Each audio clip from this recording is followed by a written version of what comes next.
नमस्कार दोस्तों, स्वागत है आपका आज के मुख्य समाचार में, जिसमें सबसे पहली और बड़ी खबर में आपको बताएंगे कि एमपी सरकार लेती है पेट्रोल पर सबसे ज़्यादा टैक्स। केंद्र ने कमाए 3,35,000 करोड़ रुपए। इसी के साथ दूसरी बड़ी खबर में जिक्र होगा कि कांग्रेस खुले मन से कर रही है ममता बनर्जी का स्वागत। बीजेपी के खिलाफ 2024 के लिए तैयार हो रहा है गेम प्लान। और तीसरी बड़ी खबर में जिक्र होगा कि 20 महीने बाद भी नहीं बने नागरिकता कानून के नियम, गृह मंत्रालय ने मांगा 6 और महीने का वक्त।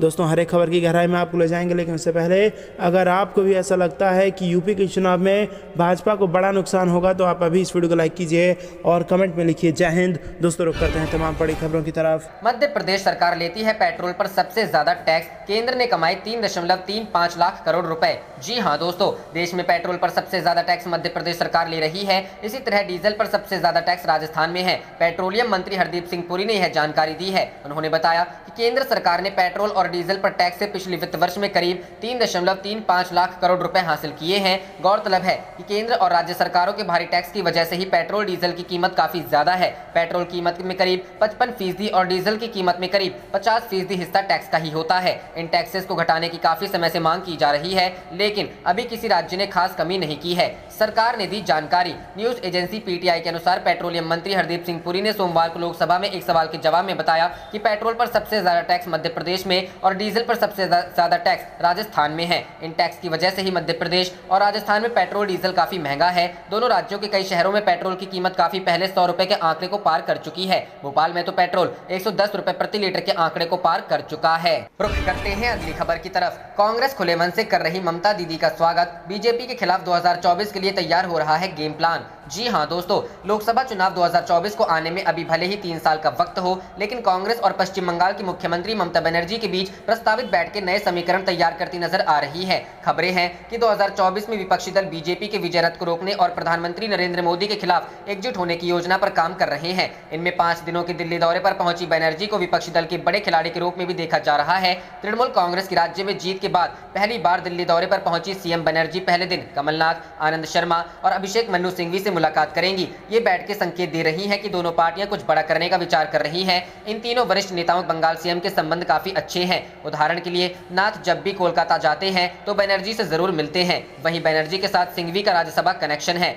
राजनीतिक पंडितों का कहना है कि इन बैठकों को ऐसे समझा जा सकता है कि बीजेपी के खिलाफ जंग में कांग्रेस क्षेत्रीय दिग्गजों को भी शामिल करने का लचीला रुख अपना रही है। सूत्र बताते हैं कि बीते कई सालों से पार्टी का पतन हो रहा है और यही कारण रहा कि गांधी परिवार ने चुनावी रणनीतिकार प्रशांत किशोर से मुलाकात की थी। बैठक के बाद से ही कांग्रेस भी टीएमसी के समर्थन में बात कर रही है, जैसे पेगासस मामले में बनर्जी के साथ एकता दिखाना, जिनके साथ कथित रूप से जासूसी की गई थी। वहीं सीएम भी यह कहकर एहसान लौटा रही है कि वो नए मोर्चे के लिए तैयार हैं और ऐसा कांग्रेस के बगैर असंभव है। यह सभी जानते हैं कि बनर्जी और कांग्रेस के अध्यक्ष सोनिया गांधी के बीच संबंध बेहद अच्छे हैं। इधर बंगाल में बनर्जी और मोदी के साथ विरोध कर रही कांग्रेस को बुरी हार का सामना करना पड़ा था। चुनाव नतीजे घोषित होने के बाद कांग्रेस नेता अधीर रंजन चौधरी ने कहा था कि वो हाईकमान को सलाह देंगे कि जिस भवानीपुर सीट से बनर्जी खड़ी हो रही है वहां अपना उम्मीदवार खड़ा ना किया जाए। 2024 चुनाव से पहले टीएमसी और कांग्रेस का साथ आना विपक्ष की एकता के लिए अच्छा रहेगा, लेकिन चुनाव में यह कैसे सफलता दिलाएगा, इस बात का फैसला। रुख करते हैं अगली खबर की तरफ। 20 महीने बाद भी नहीं बने सीएए के नियम, गृह मंत्रालय ने मांगा 6 और महीने का वक्त। जी हां दोस्तों, केंद्र सरकार द्वारा लाए गए नागरिकता संशोधन एक्ट के नियम अभी तक तैयार नहीं हो पाए हैं। केंद्रीय गृह मंत्रालय ने मंगलवार को संसद में इसकी जानकारी दी है। साथ ही नियमों को गढ़ने के लिए अतिरिक्त 6 महीने का वक्त मांगा गया है। केंद्रीय गृह मंत्रालय ने एक सवाल के जवाब में 9 जनवरी 2022 तक का वक्त मांगा है, ताकि नागरिकता संशोधन एक्ट के तहत नियमों को तैयार किया जा सके। लोकसभा में कांग्रेस नेता गौरव गोगोई ने सवाल पूछा था कि क्या केंद्र सरकार ने सीएए के नियमों को नोटिफाई करने की कोई अंतिम तारीख तय की है? अगर हाँ तो वो क्या है? अगर नहीं तो अभी तक क्यों नहीं की गई है? इसी के जवाब में गृह मंत्रालय ने कहा है कि सीएए को 12 दिसंबर 2019 को नोटिफाई किया गया था। 2020 में ये कानून का रूप ले चुका है, लेकिन लोकसभा और राज्यसभा की कमेटियों से इस कानून के तहत नियम तैयार करने के लिए जनवरी 2022 तक का वक्त मांगा गया है। आपको बता दें कि केंद्र सरकार द्वारा साल 2019 में नागरिकता संशोधन एक्ट को पेश किया गया था। इस कानून के तहत पाकिस्तान, अफगानिस्तान, बांग्लादेश से आने वाले हिंदू, सिख, जैन, ईसाई, बौद्ध और ईसाई समुदाय के लोगों को भारत में नागरिकता दी जा सकेगी। केंद्र सरकार के इस कानून का देश के अलग अलग हिस्सों में जमकर विरोध हुआ था। साथ ही विपक्ष भी इस कानून के खिलाफ था। हालांकि बिल के कानून का रूप लेने के बाद ही देश में कोरोना वायरस की एंट्री हो गई थी। ऐसे में सरकार ने कानून बनाने के लिए लंबा वक्त मांगा था। लोकसभा में भी सरकार द्वारा एक और जवाब दिया गया है, जिसमें बताया गया है कि साल 2020 में दिल्ली पुलिस ने यूएपीए के तहत कुल 9 केस दर्ज किए हैं, जबकि कुल 34 लोगों को गिरफ्तार किया है। करते हैं अगली खबर की तरफ। एलएसी विवाद पर राहुल गांधी का बयान, कहा चीन से कैसे निपटा जाए इसकी सरकार को समझ नहीं। जी हां दोस्तों, कांग्रेस के पूर्व अध्यक्ष राहुल गांधी ने एक बार फिर चीन को लेकर केंद्र सरकार पर निशाना साधा है। राहुल गांधी ने आरोप लगाते हुए कहा है कि केंद्र सरकार को समझ नहीं आ रहा कि चीन से कैसे निपटा जाए। राहुल गांधी ने एक मीडिया रिपोर्ट को साझा करते हुए यह बात कही। इसके साथ ही उन्होंने मोदी सरकार का आगाह करते हुए कहा कि आज चीन की हरकतों को नजरअंदाज करने से भविष्य में बड़ी मुश्किलें पैदा होंगी। राहुल गांधी ने एलएसी विवाद पर एक मीडिया रिपोर्ट के हवाले से यह दावा किया है कि पूर्वी लद्दाख के डेमचोक इलाके में भारतीय सीमा के हिस्से में चीन की ओर से अपने टेंट लगाए गए हैं। इसके साथ ही बताया गया है कि जब चीनी सैनिकों से वहां से लौटने के लिए कहा गया तो फिर भी सैनिकों की मौजूदगी वहां बनी हुई है। अपने ट्वीट में राहुल गांधी ने कहा कि चीन से कैसे निपटा जाए इस बारे में भारत सरकार को कोई जानकारी नहीं है। इसके साथ ही केंद्र सरकार को चेताते हुए बताया कि चीन के कामों को कभी नजरअंदाज करने से भविष्य में बड़ी समस्याएं पैदा होंगी। हालांकि यह पहली बार नहीं है जब राहुल गांधी ने भारत चीन सीमा विवाद पर अपना बयान दिया हो। इससे पहले 14 जुलाई को उन्होंने केंद्र सरकार की विदेश नीति पर सवाल खड़ा करते हुए कहा था कि मोदी सरकार ने विदेश और रक्षा नीति को देशीय राजनीतिक हथकंडा बनाकर हमारे देश को कमजोर कर दिया है। भारत इतना असुरक्षित कभी नहीं रहा। राहुल गांधी ने एक मीडिया रिपोर्ट को शेयर करते हुए ट्वीट किया था, जिसमें भारत चीन की सेनाओं के बीच ईस्टर्न लद्दाख में एक बार फिर से झड़प की बात कही गई थी। रुख करते हैं अगली खबर की तरफ। आज से शुरू हुआ बिहार विधानसभा का मानसून सत्र। तेजस्वी ने कहा सीएम को हर सवाल का जवाब देना होगा। जी हां दोस्तों, बिहार विधानमंडल का मानसून सत्र आज से यानी कि 26 जुलाई से शुरू हो रहा है। कोरोना वायरस के चलते यह सत्र केवल 5 दिनों तक चलेगा और 30 जुलाई को खत्म हो जाएगा। इन 5 दिनों में सरकार की प्राथमिकता है कि कई महत्वपूर्ण विधेयकों को पास कराया जाए। इसके अलावा सदन में कई वित्तीय कार्य भी निपटाया जाएगा। वहीं साथ ही प्रश्न और उत्तर के साथ साथ शून्यकाल की कार्रवाई भी होगी। बता दें कि आज सुबह 11 बजे बिहार विधान परिषद की कार्रवाई शुरू हो गई। बिहार विधानसभा सत्र के पहले दिन यानी आज दिवंगत नेताओं को श्रद्धांजलि दी जाएगी, जबकि सत्र की शुरुआत विधानसभा अध्यक्ष के संबोधन से होगी। 27 और 28 जुलाई को सदन में राजकीय विधेयक पेश किए जाएंगे। वहीं 29 जुलाई को वित्तीय वर्ष 2021-22 के प्रथम अनुपूरक बजट पर चर्चा